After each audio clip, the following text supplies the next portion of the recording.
You mentioned the drop in the poverty rate. Specifically, we noticed at Just the News that the poverty rate for African Americans hit historic lows, that the household wealth increased historically for African Americans. What was driving that increase in wealth for African Americans? And now in 2020, with the coronavirus, with unemployment spiking, what would be your plan for the second term to improve lives for African Americans? I'll go first because of your question. I appreciate your question. And yeah, we've had a tremendous drop in poverty for all people in our nation, but in particular for African Americans. And that statistic came in, and it's because the African American community, the black community, has had the best employment numbers that we've ever had, both employment and unemployment, depending on how you want to define it. But we've had the best employment numbers we've ever had. Now, we had the greatest employment in the country ever, almost 160 million people. We've never been close to that number, but we were just 6 months ago. And I'm very proud of the numbers. African Americans, Hispanic Americans, they had the best numbers they've ever had by far, both employment and unemployment, depending on definition.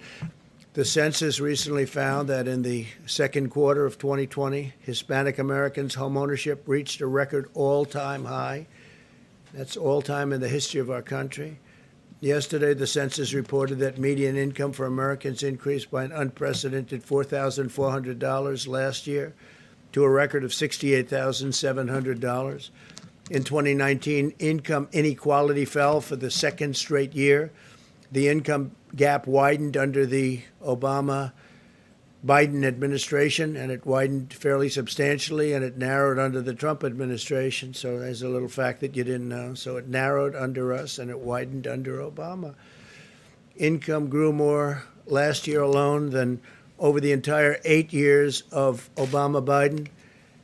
And that's a big statement, but that's the way it is. In 2019, 4.2 million Americans were lifted out of poverty.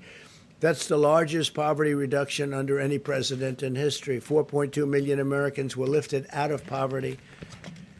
The Hispanic American poverty rate reached the lowest level ever, history of our country. Hispanic American poverty rate, lowest level ever.